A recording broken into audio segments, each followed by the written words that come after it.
कभी सोचा है कि भारत जैसा इतना बड़ा, इतना विविध देश आखिर एक साथ कैसे बंधा हुआ है? जवाब छिपा है हमारे संविधान में। और देखिए, ये सिर्फ कोई कानून की किताब नहीं है, बल्कि एक बेहतर कल का एक वादा है। तो आज हम इसी वादे के उन 4 स्तंभों को समझेंगे जिन पर हमारे देश की पूरी नींव टिकी है। ये जो शब्द आप देख रहे हैं, ये महज प्रस्तावना की कुछ लाइनें नहीं है। नहीं, ये तो हमारे संविधान की आत्मा है, उसका सार है। यही वो वादा है जो भारत ने खुद से किया था। इन्हीं शब्दों में वो भारत बसता है जिसका सपना हमारे स्वतंत्रता सेनानियों ने देखा था। तो चलिए देखते हैं कि आज हम क्या क्या समझने वाले हैं। हम शुरुआत करेंगे संविधान के मूल वादे से, फिर एक एक करके न्याय, स्वतंत्रता, समानता और बंधुत्व के मतलब को जानेंगे, और आखिर में ये भी देखेंगे कि आज ये मूल्य कितने प्रासंगिक हैं। तो शुरुआत करते हैं संविधान के उस मूल वादे से। देखिए, ये समझना बहुत जरूरी है कि प्रस्तावना ही वो फलसफा है, वो मंजिल है जो हमारे देश को रास्ता दिखाती है। एक तरह से कहें तो ये हमारा गाइडिंग कंपास है। जरा सोचिए, जब भारत आजाद हुआ तो हमारे सामने सामाजिक और आर्थिक चुनौतियां बेशुमार थीं। ऐसे मुश्किल वक्त में इसी प्रस्तावना ने एक इंसाफ पसंद और बराबरी वाले समाज की नींव रखी। एक ऐसा समाज जो हर नागरिक को, जी हाँ, हर नागरिक को सम्मान और अवसर देने का वादा करता था। चलिए अब बात करते हैं पहले स्तंभ की, न्याय। अब न्याय एक बहुत बड़ा और गहरा शब्द है। हमारे संविधान में इसके 3 अलग-अलग लेकिन आपस में जुड़े हुए पहलुओं की बात की गई है, जो समाज की हर परत को छूते हैं। तो संविधान जिस न्याय का वादा करता है, उसका मतलब क्या है? सीधा सा मतलब है एक ऐसा सिस्टम बनाना जहां किसी के साथ मनमानी न हो, मतलब किसी के साथ भेदभाव न हो। इसका मकसद था एक नया सामाजिक ढांचा तैयार करना, जहां हर किसी को बिना किसी पक्षपात के आगे बढ़ने का बराबर मौका मिले। तो ये 3 चेहरे कौन से हैं? सामाजिक न्याय, आर्थिक न्याय और राजनीतिक न्याय। और ये तीनों मिलकर ही न्याय की एक पूरी तस्वीर बनाते हैं जो हमारी जिंदगी के हर पहलू पर असर डालती है। तो सामाजिक न्याय का मतलब है समाज से हर तरह के भेदभाव को जड़ से खत्म करना, चाहे वो जाति के आधार पर हो, धर्म के या लिंग के। वहीं आर्थिक न्याय का मतलब है कि देश की दौलत का बंटवारा सही तरीके से हो। ऐसा ना हो कि सारी संपत्ति कुछ ही लोगों के हाथों में सिमट कर रह जाए।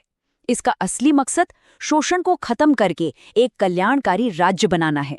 और राजनीतिक न्याय, ये हमें मिलता है एक व्यक्ति एक वोट के सिद्धांत से। इसका मतलब बहुत सीधा और शक्तिशाली है कि हर नागरिक को उसकी पृष्ठभूमि चाहे जो भी हो, देश की राजनीति में हिस्सा लेने का बराबर, आजाद और निष्पक्ष मौका मिलेगा। ठीक है, तो न्याय के बाद अब आते हैं हमारे दूसरे स्तंभ पर, स्वतंत्रता या लिबर्टी।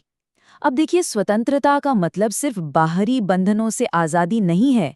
नहीं, इसका गहरा मतलब है कि हर इंसान को अपने जीवन और अपने विचारों को अपनी मर्जी से ढालने की पूरी आज़ादी हो। हमारा संविधान हमें किस किस चीज़ की स्वतंत्रता की गारंटी देता है?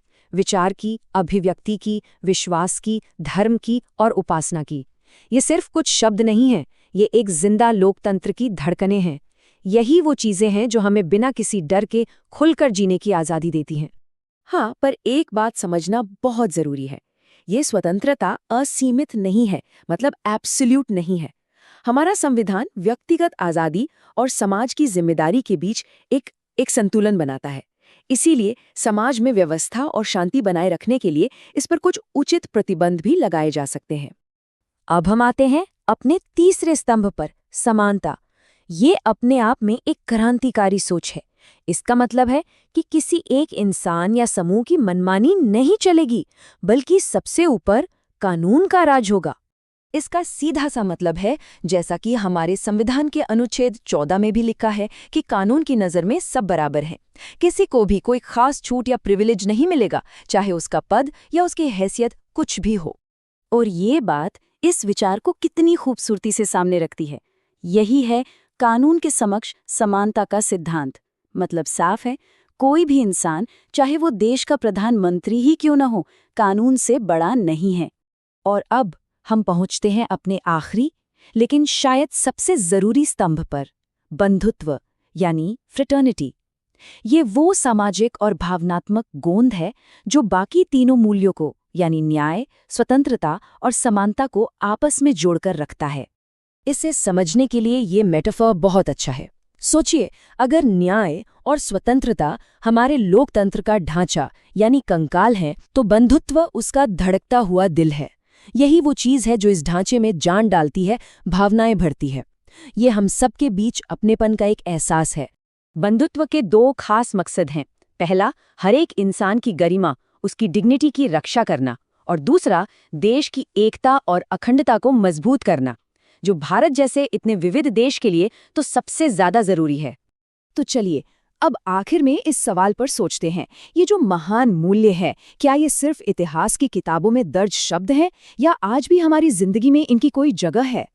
ये समझना बहुत जरूरी है कि न्याय, स्वतंत्रता, समानता और बंधुत्व ये सब अलग अलग नहीं हैं। ये एक दूसरे से जुड़े हुए हैं और सब मिलकर ही एक बेहतर और इंसाफ पसंद समाज बनाते हैं। और ये कोई एक दिन का काम नहीं है, बल्कि एक लगातार चलने वाला सफर है, एक ऐसी कोशिश है जो कभी खत्म नहीं होती। और मैं इसी एक सवाल के साथ अपनी बात खत्म करना चाहूँगा। अगर ये मूल्य सच में हमारे संविधान की आत्मा हैं, तो फिर इस आत्मा को जिंदा रखने में हम सबकी क्या भूमिका है? ये सोचने वाली बात है।